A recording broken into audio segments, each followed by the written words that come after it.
तो गाइस कैसे हैं आप सब लोग। ट्रू साइको के एपिसोड 04 के साथ हाजिर हो। तो लास्ट एपिसोड के एंड पे हमने देखा था कि हमारा डोंग बोंगसू जो कि अब यहाँ पर म्यूरियम के अंदर सोसम की बॉडी के अंदर रीइंकार्नेट हो चुका है। वो यहाँ पर अपने सबसे पहले प्रे को मार डालता है और उसे मारने के बाद वो काफी सा एक्साइटेड होता है और कहता है ये एक ऐसी दुनिया है जहाँ पर सिर्फ और सिर्फ स्ट्रॉन्गेस्ट ही सर्वाइव कर सकते हैं। जैसे कि मैंने यहाँ पर मा डोंग को मार डाला है, मा डोंग के मरने के बाद अब यहाँ पर मैं और जिसको भी चाहूँ उसे मार सकता हूँ। और साथ ही वो सोच रहा होता है कि इस दुनिया के अंदर सिर्फ और सिर्फ एक ही रूल है कि तुम अगर स्ट्रॉन्गर हो तो तुम किसी को भी मार सकते हो, और अगर मैं यहाँ पर स्ट्रॉन्ग बनना चाहता हूँ तो फिर मुझे मारना होगा, मुझे और ज्यादा लोगों को मारना होगा। जितने ज्यादा लोगों का मैं शिकार करूंगा उतना ज्यादा मैं स्ट्रॉन्गर बन सकता हूँ। मेरी दुनिया में ऐसा नहीं था, मेरी दुनिया में बहुत सारे कानून थे लेकिन यहाँ पर कोई कानून नहीं होता, यहाँ पर जंगल का कानून चलता है। मैं अपने से ज्यादा स्ट्रॉन्गर लोगों को भी चैलेंज कर सकता हूँ, मैं अल्फा मॉन्स्टर्स को भी चैलेंज कर सकता हूँ क्योंकि यहाँ पर बहुत सारे पावरफुल लोग हैं। हालांकि इस वक्त मेरे से तो सभी लोग ही ज्यादा पावरफुल हैं और मैं यहाँ पर उन सभी लोगों को जैसे चाहे वैसे चैलेंज कर सकता हूं और मैं अपने हंट को कंटिन्यू कर सकता हूं।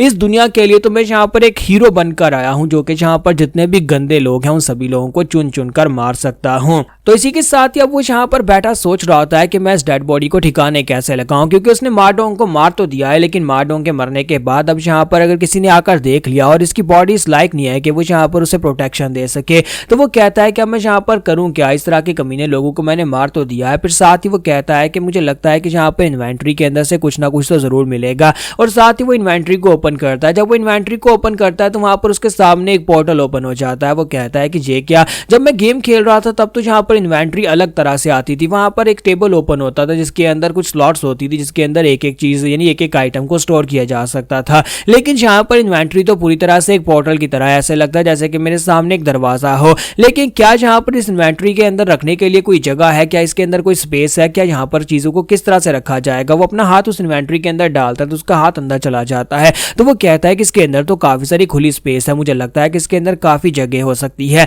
और इसी के साथ ही वो कहता है कि चलो यहाँ पर इस डेड बॉडी को इसके अंदर रख कर देखते हैं, अगर यहाँ पर डेड बॉडी इसके अंदर चली गई तो फिर तो मुझे सबूत मिटाने के बारे में बिल्कुल भी चिंता करने की जरूरत नहीं है। तो वो कहता है जैसे गेम के अंदर यहाँ पर चीजों को इन्वेंट्री में रखने के लिए चीज के ऊपर हाथ रखा जाता था, वैसे यहाँ पर मैं इस चीज के ऊपर हाथ रख के सोचता हूँ। और साथ ही वो उसके मुंह के ऊपर जाकर हाथ रखता है और कहता है कि इन्वेंट्री में स्टोर कर दो। जैसे वो इतना कहता है इसी के साथ ही वहां पर से वो बॉडी जो होती है पूरी तरह से गायब हो जाती है। बॉडी गायब होने के बाद वो वहां पर इस इन्वेंट्री के अंदर चली जाती है, यानी उसका जो पोर्टल होता है उसकी इन्वेंट्री होती है उसके अंदर चली जाती है, जहां तक कि उसका खून ब्लड वहां पर जो कुछ भी होता है वो सब कुछ अंदर चला जाता है। तो वो कहता है कि इतना बड़ा सबूत यहाँ पर से इंस्टेंटली गायब हो गया, यानी कि मैंने किसी को मारा, सबूत मिट गया, किसी को पता भी नहीं चलेगा। सारी जिंदगी कोई ढूंढता रहे लेकिन किसी को यह नहीं पता चलेगा कि मैंने यहाँ पर मा डोंग को मारकर उसकी बॉडी को अपनी इन्वेंट्री के अंदर छुपा लिया है। इसका मतलब यह है कि मुझे तो यहाँ पर कोई कभी पकड़ ही नहीं सकेगा। और साथ ही वो सोच रहा होता है क्या यहाँ पर इसके अंदर जिंदा चीजों को भी रखा जा सकता है, क्योंकि इसके अंदर काफी सारी स्पेस है। अगर यहाँ पर इसके अंदर डेड बॉडी को रखा जा सकता है तो फिर जिंदा इंसान को भी तो रखा जा सकता है।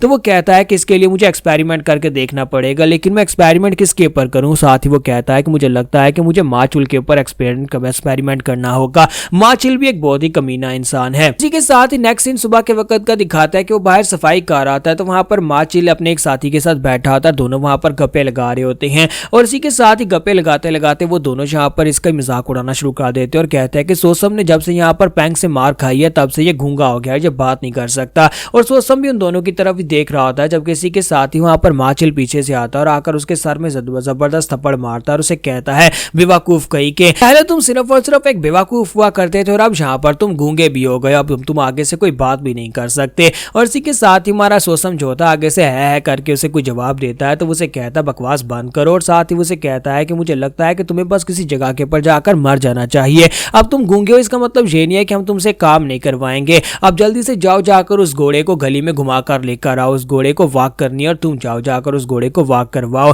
तो सोसम जो होता है फिर से वहां पर उसे इशारों में कहता है करके। तो इसी के साथ ही हमारा माचुल कहता है कमीना कहीं का, मैं तो पहले भी से यहाँ पर देखना ही नहीं चाहता और अब ऊपर से यहाँ पर ये घूंगू की तरह है करना शुरू कर दिया, यानी कि मुझे बिल्कुल समझ नहीं आती, अब यहाँ पर ये ठीक तरह से बात भी नहीं कर सकता। तो हमारा सोसम जो होता है वहां पर उस घोड़े को लेता और गली में चल पड़ता है। तो वो घोड़ा लेकर गली के अंदर चलता हुआ जा रहा था और बाजार में देख रहा होता है कि बाजार जो होता है वो रूटीन के मुताबिक चल रहा होता है, लेकिन वहीं पर साइड के ऊपर कुछ बच्चों को दिखाते हैं जो कि गली के कॉर्नर में छुपे होते हैं। और वो बच्चे जो होते हैं वहां पर से पत्थर निकालकर सोसम के ऊपर फेंकना शुरू कर देते हैं। तो एक पत्थर सीधा उड़ता हुआ आकर सोसम के सर में लगता है जिसकी वजह से सोसम की ब्लीडिंग होना शुरू हो जाती है और बच्चे बाहर निकलकर उसका मजाक उड़ा रहे होते हैं होते हैं और कहते हैं देखो जरा बेवकूफ सोसम जा रहा है, पहले ये सिर्फ बेवकूफ हुआ करता था और अब यहाँ पर जो म्यूट भी हो गया है, यानी कि अब ये बोल भी नहीं सकता, देखो गूंगा सोसम जा रहा है। तो इसी के साथ ही हमारा सोसम जो होता है उन्हें घूर कर देखता है, जब उन्हें घूर कर देखता है तो बच्चे बहुत ज्यादा डर जाते हैं। फिर साथ ही हमारा सोसम जो होता है वहां पर वह वह करता है, तो जब वो इतना कहता है फिर साथ ही वो आगे बढ़ जाता है, क्योंकि वो बच्चों को तो नहीं मारेगा। इसी के साथ ही बच्चे कमीने जो होते हैं फिर से वहां पर पत्थर उठाते हैं और पीछे से उसके ऊपर फिर से मारना शुरू कर देते हैं।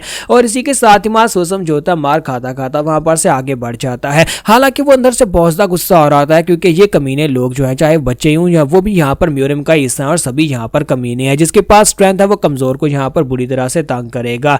तो यहीं पर से नेक्स्ट सीन में कुछ दिनों के बाद का दिखाया जाता है कि माचिल जो होता है उसे यहाँ पर एक काम दिया गया होता है वेपन्स रूम की सफाई का, जहाँ कर उसे सारे के सारे वेपन्स को साफ करना होता है। तो वो कहता है कि जब से कमीना माडोंग यहाँ पर से गायब हुआ है, काफी दिन हो गए, 4-5 दिन से वो दिखाई नहीं दे रहा, वो कहीं पर गायब हो गया, मुझे लगता है कि कहीं पर पीकर मर गया होगा, अगर मर गया होगा तो ज्यादा ही अच्छा है। फिर साथ ही वो कहता है लेकिन अब उसकी जगह के ऊपर ये काम मुझे करना पड़ रहा है, मुझे लगता है कि यहाँ पर अब ये सारे के सारे वेपन्स मुझे साफ करने पड़ेंगे। जैसे ही वो दरवाजा खोलकर अंदर जाने लगता है तो सोसम वहां पर खड़ा होता है। तो वो कहता है कि वो गूंगे तुम यहाँ पर क्या कर रहे हो, आखिर तुम्हारा इस रूम के अंदर क्या काम है। जब वो अंदर आता है तो वहां पर सोसम ने सारी की सारी सफाई कर दी होती है, सभी वेपन्स चमक रहे होते हैं। तो माचिल से कहता है क्या तुमने यहाँ पर मेरे लिए सारे का सारा काम किया है, तुमने तो यहाँ पर बहुत ही अच्छे से सफाई की है। तो वहां सोसम जो होता है वहां पर सर हिलाता है और उसे कहता है वाह वाह हाँ मैंने यहाँ पर ये सारी सफाई की है। तो माचिल जो होता है वो कहता है कि हालांकि यहाँ पर ये गूंगा हो चुका है, लेकिन मुझे लगता है कि जब से इसने यहाँ पर पैंग से मार खाई है तब से ये कंप्लीटली डिफरेंट पर्सन बन गया है।